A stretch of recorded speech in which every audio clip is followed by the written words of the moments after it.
Bonjour à tous, bonjour à toutes, je suis ravie de vous retrouver dans une nouvelle vidéo et on se retrouve aujourd'hui pour le rendez-vous hebdomadaire de l'Update Lecture. Je vais vous parler des lectures que j'ai faites la semaine passée. Ça va être un update lecture assez succinct puisqu'il s'agit essentiellement de suites de sagas. Donc je pense que j'aurai pas grand chose à vous dire dessus parce que je ne vais pas... voilà, sinon je vais vous spoiler forcément. Donc je vais évoquer ce que j'ai pensé de la suite mais je rentrerai pas dans les détails de l'intrigue et on commence tout de suite. J'ai l'impression que c'est devenu un petit rituel, mais à chaque fois que je dois retourner à l'école, vu que ça me stresse, que je suis dans une autre ville, que je connais personne, qu'en plus de ça il y a beaucoup de monde, dans le respect du protocole sanitaire zéro, et que en plus de ça, tout ce qui se rapproche un peu du concours, de l'avenir, tout ça, de ça, ça me cause des pics d'anxiété. J'ai l'impression que c'est devenu le rituel. Je me plonge dans un tome d'Outlander. C'est comme ça que j'ai commencé la saga pour la petite histoire. Voilà, j'avais pris ce roman avec moi, je me disais pendant les pauses et tout ça je vais pouvoir commencer, et en fait j'avais tellement accroché que j'avais dévoré le premier tome d'Outlander en seulement quelques jours, et ensuite voilà, ça a été c'est devenu un peu le rituel à chaque fois que je passais en cours. Donc là forcément ça n'a pas manqué, il est parti avec moi la semaine dernière et clairement je crois qu'en 2 jours je suis arrivée page 600 ou 800. Donc voilà, j'ai énormément lu. Après j'ai fait une petite pause sur la semaine parce que on a profité un petit peu pour l'anniversaire de mon chéri, c'était ses 25 ans. Donc voilà, j'étais assez occupée et j'ai pas forcément eu le temps de bouquiner. Mais voilà, il m'a suffi d'un trajet en voiture pour le terminer hier et j'ai adoré. Moi vraiment je dévore par une centaine de pages sans me rendre compte que je suis en train de lire une centaine de pages. J'ai vraiment trop aimé. Je suis trop contente parce que voilà, dans ce tome, c'est vrai que je le dis à chaque fois que j'avance un petit peu dans la saga Outlander, mais je pense que c'est un petit peu important par rapport aux réserves que j'avais émises au tout début de ma lecture du premier tome. Plus on avance dans l'histoire, moins il y a des choses problématiques dans l'écriture en termes des relations hommes-femmes. Voilà, c'est vrai que moi je trouvais qu'il y avait un petit peu une érotisation de la violence et des abus et tout ça qui me gênait énormément. Là il y en a de moins en moins, les choses se sont clairement apaisées, et ce que je trouve vraiment génial avec Outlander, c'est que c'est pas seulement l'Écosse, c'est qu'on explore vraiment plein de périodes historiques différentes, de cultures différentes. Donc si pour vous, vous n'avez pas forcément d'attrait avec l'Écosse, l'histoire des Highlanders et tout ça, et que vous vous dites ça va me lasser sur autant de tomes, franchement pas du tout, c'est vraiment pour moi une escapade historique, géographique. On apprend plein de choses sur plein de cultures différentes. Là par exemple on apprend plein de choses sur les tribus Mohawk, donc sans forcément vous spoiler, sur les tribus indiennes, sur les colonies aux États-Unis. Il se passe vraiment plein de choses, on apprend plein de choses, on apprend aussi beaucoup des traditions forcément des Highlanders depuis le début, mais c'est vraiment pas que ça. On va avoir des histoires avec de la piraterie, de la contrebande, on va bouger géographiquement un petit peu partout, on va même un peu prendre le bateau, aller dans des pays chauds et tout ça. C'est hyper intéressant parce que on ne s'ennuie jamais. Vraiment on s'ennuie jamais. Il y a toujours des histoires, mais c'est des histoires qui nous semblent pas forcément forcées, parce que effectivement à l'époque il y avait des guerres de clans, il y avait des guerres d'honneur, il y avait plein de choses comme ça, il y avait des vols et puis tout prenait des proportions un petit peu énormes. Enfin, donc ça ne me semble pas artificiel, j'ai vraiment l'impression que les choses pouvaient se passer comme ça. Je trouve qu'il y a quelque chose d'assez vraisemblant. Alors forcément, il y a des détails moi qui me manquent, enfin qui m'ont manqué en tout cas au début, mais c'est bon, je suis passée à autre chose. C'est vrai qu'au tout début, je trouvais que le personnage de Claire qui voyage du coup de l'époque de 1940 je crois, du coup au 17e, c'est ça ? Bon, je sais plus exactement, non c'est au 18e en Écosse. C'est vrai qu'au début elle s'acclimate très facilement, alors que je pense qu'il y a un contraste énorme en termes d'hygiène, d'habitude. Enfin là direct elle était habituée à son confort quand même, à l'électricité, et elle arrive à dormir à la belle étoile sur un lit de feuilles mortes dans la forêt où il y a tous les bruits, et ça semble ok, alors que forcément je pense que c'est absolument terrifiant. Pareil pour les conditions d'hygiène, de temps en temps elle nous dit juste qu'elle essaye de se bander la poitrine pour faire un espèce d'ersatz de soutien-gorge, mais voilà, je trouvais que au début moi ça m'avait manqué de pas avoir ça, sachant qu'on a des nouveaux personnages qui interviennent, qui viennent eux aussi de l'époque contemporaine et qui débarquent comme ça dans une période historique, et à chaque fois j'ai l'impression que ça se fait assez naturellement, alors que les conditions sanitaires sont pas les mêmes, je veux dire les conditions de vie, enfin faut quand même... Enfin voilà, j'ose pas imaginer ce que ça peut être de parcourir les siècles comme ça et de prendre les habitudes, enfin déjà, voilà.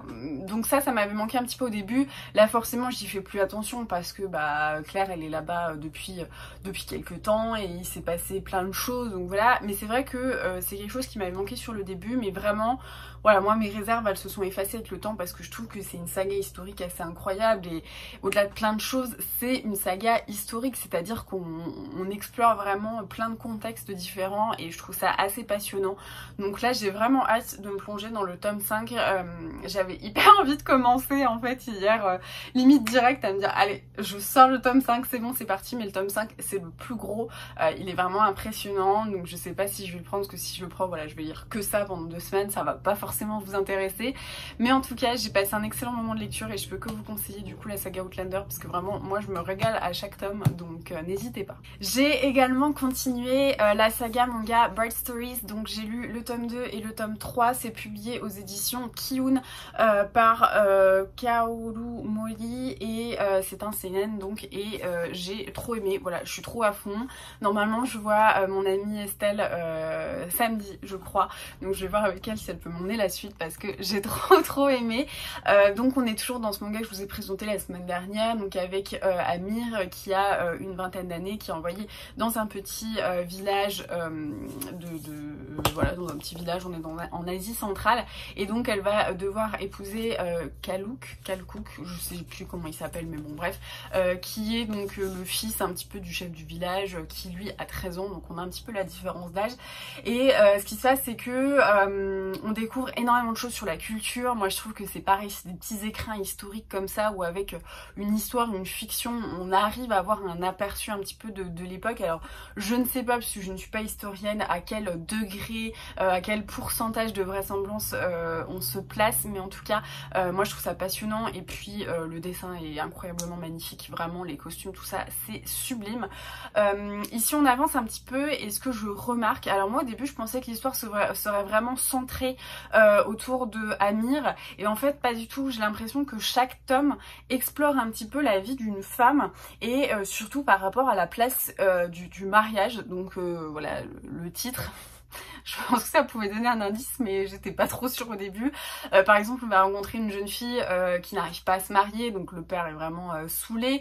On rencontre une jeune femme qui en fait a eu une histoire de vie assez incroyable, qui vit seule un peu d'une manière hyper reculée avec sa belle-mère, puisqu'en fait elle a épousé un fils qui est décédé, donc elle a épousé l'autre fils, enfin le frère donc, de son défunt mari, puisque c'est la tradition, et ce jusqu'à ce qu'il n'y ait plus du tout de frère, et donc elle reste un petit peu toute seule avec sa belle-mère dans un endroit hyper reculé, et on voit un peu tous ces destins de femmes à l'époque liés autour du mariage, puisque ça a été le cas en plus pendant très longtemps, et ce dans toutes les cultures. La femme était premièrement l'enfant sous la tutelle du père, si le père décédait c'était sous la tutelle du frère, ensuite sous la tutelle d'un mari, et donc on voit que c'est vraiment le pilier de la vie d'une femme à l'époque. Et ce que j'aime bien, c'est que par rapport au personnage d'Amir, justement on voit à quel point elle se développe à côté de son mariage, et qu'elle est vraiment...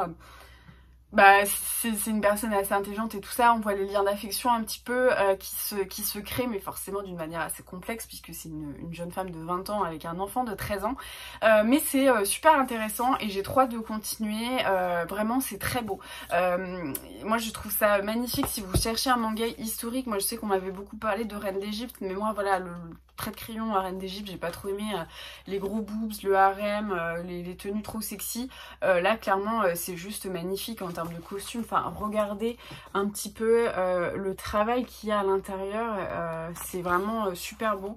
Moi je suis vraiment bluffée à chaque fois, je trouve que là par exemple on est tous sur les travaux de broderie et tout ça, et c'est vraiment sublime les décors et tout ça, donc c'est un super manga, je suis vraiment trop fan et j'ai trop hâte de continuer, donc j'espère que ça vous aura donné envie. Voilà, c'est tout pour cette update lecture qui est passée relativement vite, mais voilà, comme je vous l'avais dit en intro, je peux pas trop développer sur ces ouvrages parce que ce sont des suites de sagas, donc même si j'essaye de vous donner un petit peu l'eau à la bouche, j'évite d'en dire un petit peu trop. J'espère que ça vous aura quand même donné envie et que peut-être ça sera le déclencheur pour vous lancer dans la saga Outlander ou pour, je sais pas, commencer le manga Bright Stories, parce qu'en plus de ça, moi je le vois jamais présenté nulle part sur les chaînes YouTube ou autres. Donc j'espère que ça vous aura donné envie. N'hésitez pas à me dire dans les commentaires si vous avez décidé ou pas de commencer la saga Outlander ou si vous l'avez déjà lu, et si oui, à quel tome vous en êtes. Je suis assez curieuse de voir à quel point Outlander peut me plaire. Et puis bah voilà, si le cœur vous en dit, laissez-moi un petit mot, un petit pouce. N'hésitez pas à partager sur les réseaux sociaux, notamment en story sur Instagram, ça m'aiderait énormément puisque en ce moment l'algorithme YouTube c'est trop compliqué. Donc si vous voulez soutenir mon travail, mes vidéos, n'hésitez pas à partager, à liker, à commenter, ça m'irait droit au cœur. Et en attendant la prochaine vidéo, je vous souhaite de très bonnes lectures, je vous embrasse et je vous dis à très vite.